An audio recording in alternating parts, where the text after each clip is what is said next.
Bonjour à tous, merci de votre fidélité. C'est avec une grande joie que nous vous accueillons ce dimanche pour la seconde partie des émissions que nous consacrons aux ascètes de forêt dans la tradition bouddhique. Nous avons pu voir la semaine dernière qui étaient ces ascètes de forêt. Nous allons tenter de comprendre aujourd'hui comment cette tradition a perduré au fil des siècles et de quelle manière elle a pu initier des évolutions, voire même des réformes importantes dans l'histoire du bouddhisme. Comment cela s'est-il déroulé? Quel a été le rôle de ce mouvement dans l'émergence de l'école Mahayana, du tantrisme ou encore de l'école Chan? Quelle est leur place aujourd'hui dans le bouddhisme? Nous retrouvons pour en parler notre invité, Dominique Trottignon. Dominique Trottignon, bonjour. Je rappelle que vous êtes le directeur de l'Université bouddhique européenne, que vous pratiquez le bouddhisme dans la tradition Theravada et que vous travaillez essentiellement sur l'Inde ancienne. Alors, pour débuter cette émission, j'aimerais que l'on apporte d'emblée une précision sur deux termes que l'on confond très souvent, qui sont les moines de forêt et les ascètes de forêt. Alors, quelle est la différence, Dominique Trottignon? Alors, les moines de forêt, c'est un mouvement relativement récent dans l'histoire du bouddhisme Theravada, en Asie du Sud-Est, qui a dû réapparaître au XVIIIe, XIXe siècle. Ce sont des moines, dont l'origine était plutôt citadine, qui ont décidé de revenir à un mode de vie plus proche de celui du Bouddha en s'isolant dans des monastères en forêt. Mais pour autant, ils restent des moines, c'est-à-dire qu'ils continuent d'observer strictement la règle, les 227 règles du Vinaya, le code monastique. Alors que les ascètes, c'est un mouvement de personnes qui est en dehors du circuit monastique, qui ne respecte pas les règles monastiques, qui vit en petits groupes et pas en communauté, voire en ermite, en solitaire. Donc c'est vraiment deux choses différentes du point de vue de l'institution bouddhique. Alors, vous dites que ce mouvement des moines de forêt est relativement récent.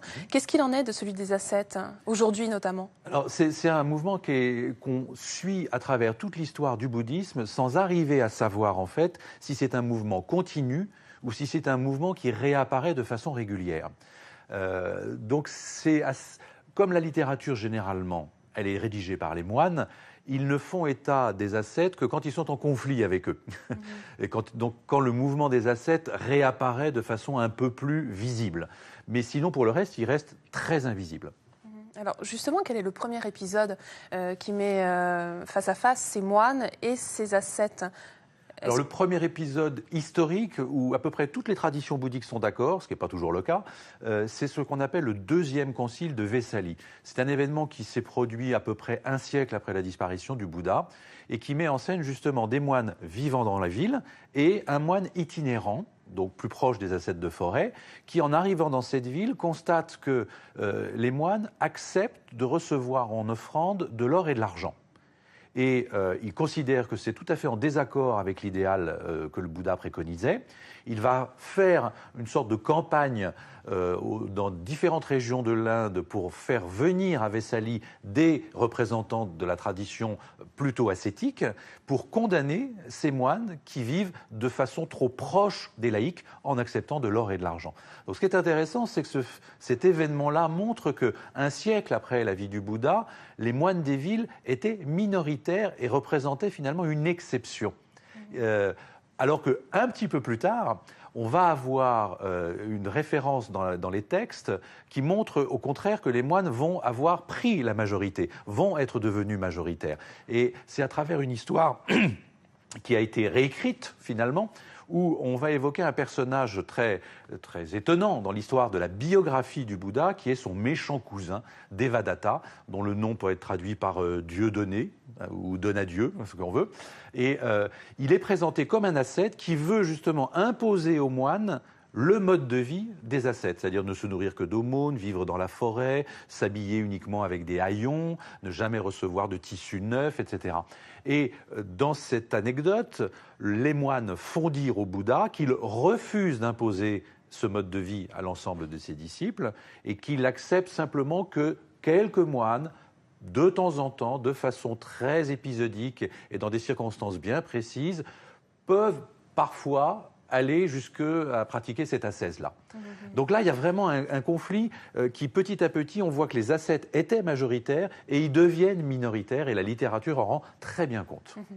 Alors passons à la seconde étape, si je puis dire, qui donne naissance ou qui contribue à la naissance du grand véhicule, le Mahayana. Comment est-ce que ça s'est passé? Alors ça, c'est justement l'intérêt des découvertes qu'on a fait dans les années 30, mais des textes qui ont été publiés que dans les années 70-80. Donc on en parle vraiment maintenant, mais c'est très récemment qu'on prend conscience de l'importance de ce mouvement ascétique dans l'origine du Mahayana. Parce qu'au départ, ce que l'on voyait dans le Mahayana, c'était des grands textes qui venaient des monastères. Mais on a découvert des textes qu'on appelle pré-mayaniques ou proto-mayaniques qui montrent en fait que 2 siècles avant, ceux qui vont prôner la voie du bodhisattva, ceux qui vont prôner le grand véhicule, quand ils emploient ces expressions-là, évoquent justement la voie ascétique. Et c'est une sorte de critique qui peut être parfois très acerbe contre le milieu monastique qui oublie l'idéal de la vie de forêt, qui devient un propriétaire terrien, qui devient un usurier, qui possède des villages, qui s'occupe d'agriculture, etc., qui s'occupe beaucoup de rituels et qui oublie la pratique de la méditation. Et donc ces premiers textes du Mahayana, en fait, essayent de réformer le mouvement monastique par un retour à la vie ascétique. Et donc la vie ascétique est leur modèle au départ. Et d'ailleurs, ce qu'il est intéressant de noter, c'est que cette critique va se propager en dehors de l'Inde.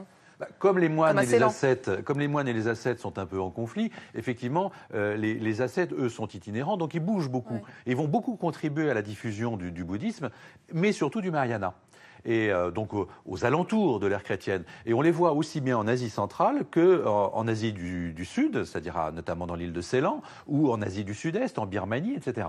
On les retrouve un peu partout dans tout ce qui va devenir le monde bouddhiste. Alors, Dominique Trottignon, cette critique va se perpétuer en dehors de l'Inde, notamment à Ceylan.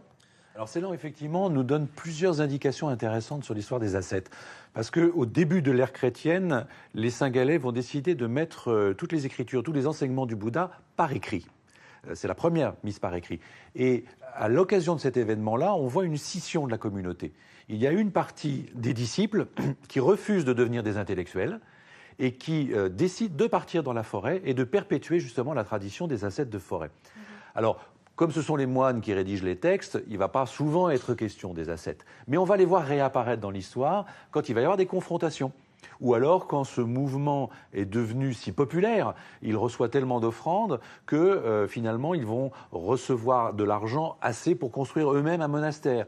Mais alors, ce qui est intéressant, ce qui est amusant, c'est qu'ils, pour bien marquer leur différence avec les moines des villes, ils vont décider, ils ont accepté qu'on fasse des sculptures dans leur monastère, mais dans un seul endroit de ce monastère bien précis, c'est les latrines.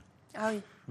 Donc même en adoptant ce mode de vie monastique, ils continuent d'être très critiques vis-à-vis des autres moines qui, eux, avaient des bâtiments extrêmement surchargés de décoration.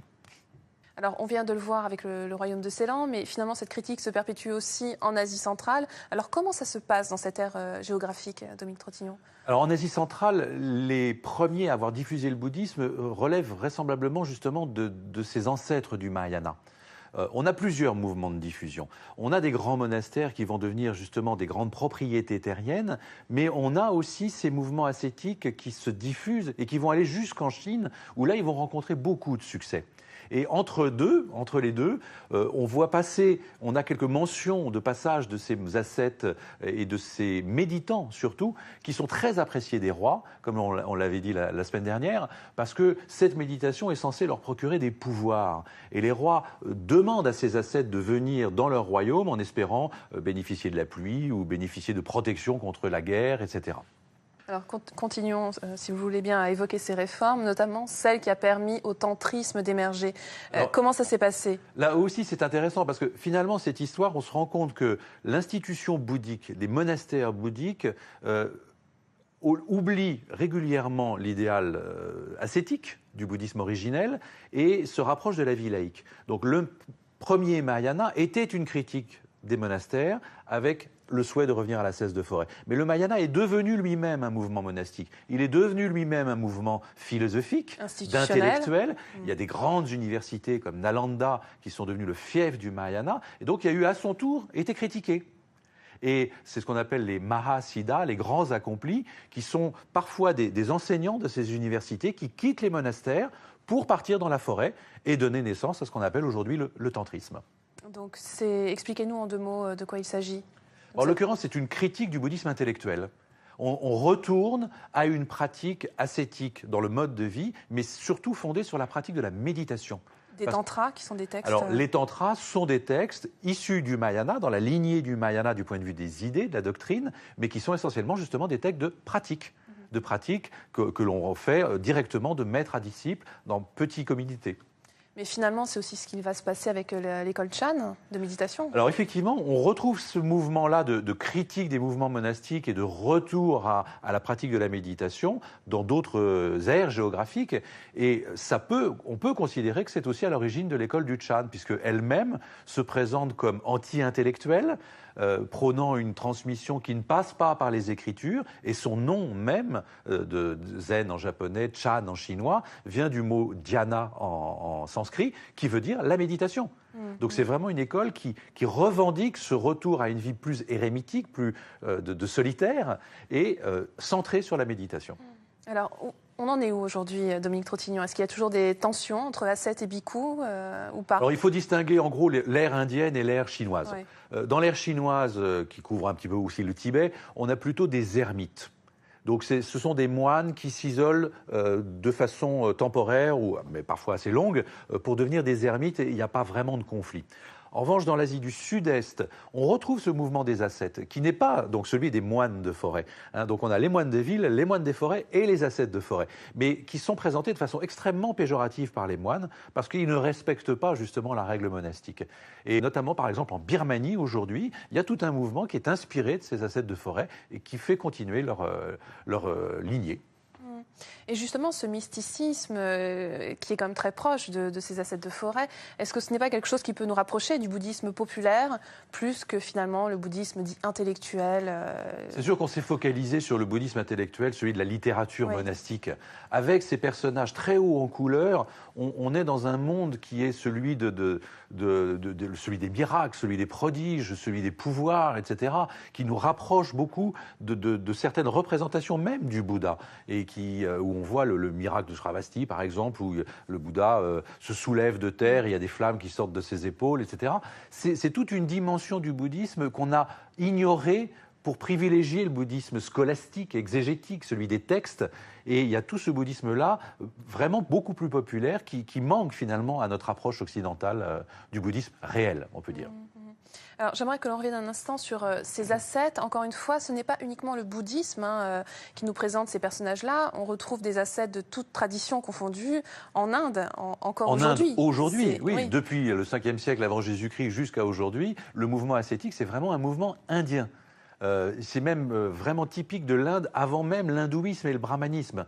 C'est tous les grands mouvements spirituels qui sont nés en Inde et qui se perpétuent jusqu'à aujourd'hui ont toujours privilégié ce mode de vie ascétique, de petits groupes, de solitaires, itinérants, nourris grâce à des offrandes. C'est vraiment une spécificité, c'est la spécificité peut-être de la spiritualité indienne. Très bien, je vous remercie beaucoup Dominique Trottignon. Je vous en prie. Avant de nous quitter, voici quelques livres. L'enseignement du Bouddha d'après les textes les plus anciens de Walpola Rahula aux éditions du Seuil dans la collection Point Sagesse. Le Bouddha historique, l'époque, la vie et les enseignements du fondateur du bouddhisme d'Hans Wolfgang Schumann aux éditions Sully. De Peter Harvey, le bouddhisme, enseignement, histoire, pratique, publié aux éditions du Seuil dans la collection Point Sagesse. Et enfin, le dernier numéro des cahiers bouddhiques, publié par l'Université bouddhique européenne, qui évoque entre autres le thème des ascètes de forêt. Vous pouvez voir et revoir cette émission pendant toute une semaine sur le site internet de France 2, rubrique Tous les programmes et Chemin de la foi. Merci à tous de votre fidélité. Je vous souhaite une très, très belle semaine. À dimanche prochain.